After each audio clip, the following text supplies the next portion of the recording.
Okay, remember, and they're changing my voice. Let me tell you how unreasonable mental health is historically, and how unreasonable the government and law enforcement and society are historically. Okay, so first of all, everyone knows that there's countless heavy metal groups, rock and roll groups, what have you. And countless genres of rock and roll, that are satanic, right? Even the idea of rock and roll itself, when you do your research, refers to a certain state of channeling the devil. I kid you not. It's people who are in various sort of religious fanatic groups. They would argue that what happens when the devil comes into them, they refer to it as rock and roll. Something to that effect. It's been a while since I've seen the video, but it's something to that effect for sure. Now, when you see the screen, you see the rock and roll group, right? It says Sabotage, right? Black Sabbath, what have you, right? And of course they love the occult cut-ups, the wordplay, what have you. So it refers to, getting at black people whether they want to admit it or not, and they wouldn't admit that. Again, I'm not necessarily saying that group sees it that way or not. Keep it simple.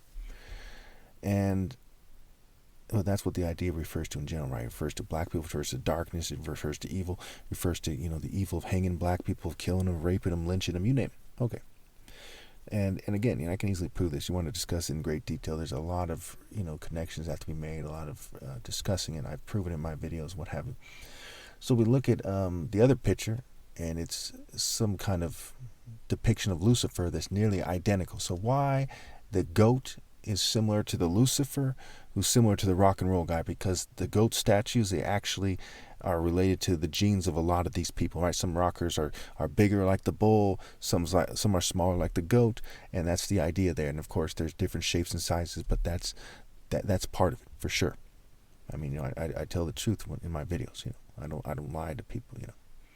Now, when we look at this thing and we connect it to entertainment in general, right? Some movies involve different stars, or rap stars, maybe rock stars, and guest star in some movies, what have you, right? Horror movies and how they connect to rock and roll themes, and gothic culture, and goth as a genre, as a culture, as the Visigoths, and as pagan groups of people, what have you. Okay, we see that overlap. We see that occult, rock, pagan, rape cult, pagan tribe, and pagan religion, pagan culture overlap. So once you understand this firmly, it's retarded for people not to say, hey, this is a problem. We only see religious fanatics whose churches are full of corruption and greed and histories of child molestation, and they're the ones who bring it up in some kind of videos on the internet that are seen as conspiracy theory or religious fanatic, and they're right not to trust these people because these people are shady. They are in cultures of white supremacy and stuff like that, and they pretend to care, and they don't really care. They're just controlled opposition. They, too, in their own way, worship Lucifer. When we see what Albert Pike in his book Morals and Dogma said about Lucifer, and we connect it to Freemasonry, we see all these institutions and all these groups, right, are Luciferian or Luciferian-ish. So is it, a mystery then, where Hollywood, which is just as shady as the rock and roll section of the entertainment industry. I mean, these guys are shady. Their history, my goodness. We look at, these scandals, these sex calls that come out, NXIVM, right? Allison Mack, right? Smallville. We look at the various Hollywood stars that have been caught doing various shady activities. It's a shady sector full of occultists, full of people who were inspired by Aleister Crowley and stuff like this. I mean, it is insane not to see it that way. I mean, what other ways they look at it?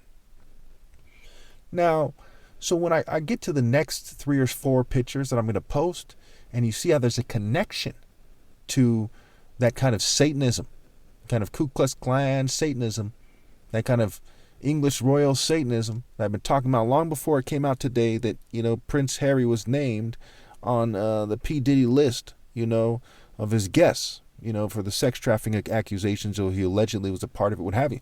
Just like Prince Andrew. Now, let's face it, whether they're a part of it or not, their family is historically up to their eyeballs in guilt when it comes to colonialism and the accompanying kind of cult activities that took place. There's no other way to look at that either. So when we get to these Tears of the Sun videos, When we see the connection with the groups, with the depictions, when we see the connection with the female actress from Tears of the Sun, like Monica Bellucci or something, and how she played in the movie Irreversible. Okay, when we see these connections, and Hollywood has done this more than once. This female who played in Nowhere to Run, she was in some other movie where this cop is like, sexually manhandling her and so on and so forth, and he's trying to rape her and or something like that. He's groping on her and so on and so forth.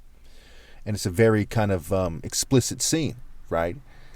With Monica Bellucci's rape scenes, one of the most prolific rape scenes in all of Hollywood history, might even be the most prolific rape scene in all of Hollywood history, and she was the female in Tears of the Sun, which is a movie that has to do with my tribe being, targeted for genocide by the Nigerian government that everyone knows is a proxy for the West, like all other African governments.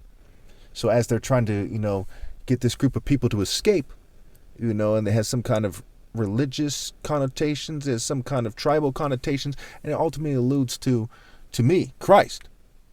Okay, you'll see that I'm right about that. And you'll see that you all know that there's people who are uneducated. They have nowhere near the academic or intelligence status in terms of being intelligent as I do. Okay, I'm the son of 2 doctors, one a brain surgeon, an algebra 2 in pre-K, the college degree, the greatest scholarly achievement of all time, my legal and peaceful top martial arts challenge. Okay, mind, body, soul, spirit, goes far beyond any PhD or anything like that out there. Okay, and they would just chop it up to, he thinks he's Christ.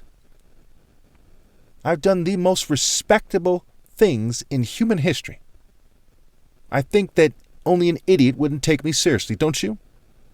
So we see the next videos, you're going to see definitive proof that society has a bunch of cultures whose core values involve harassing me while people are raped, drugged, killed, trafficked, you name it.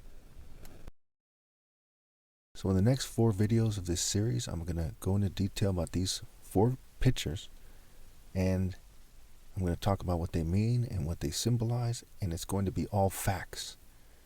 I'm not going to speculate at all. So I'm going to touch on the movie Tears of the Sun, Irreversible, Romeo Must Die, and have a lot of other proofs as well, as these kind of popular culture ideas are connected. So you're going to see that the root of true love as expressed through the human race comes from the Igbo people. It comes from me specifically. And that's why black people get killed, because it's a ritual. They're reminding people. They remind these people of me. Because when you look at a king, the king, heart, essence, center, temple, core, he's like the essence of a culture. And so they're also replacing the patriarchal lines of blacks and replacing them with crypto Jews, Jews, whites, LGBT. And they've also done things where they're confusing about who's who, right? Even the way my face looks these days is different than how it looked before. And they try to make it so I look somewhat like a crypto Jew. But don't let them try to use that to confuse you and try to pretend to be me. Watch out for that.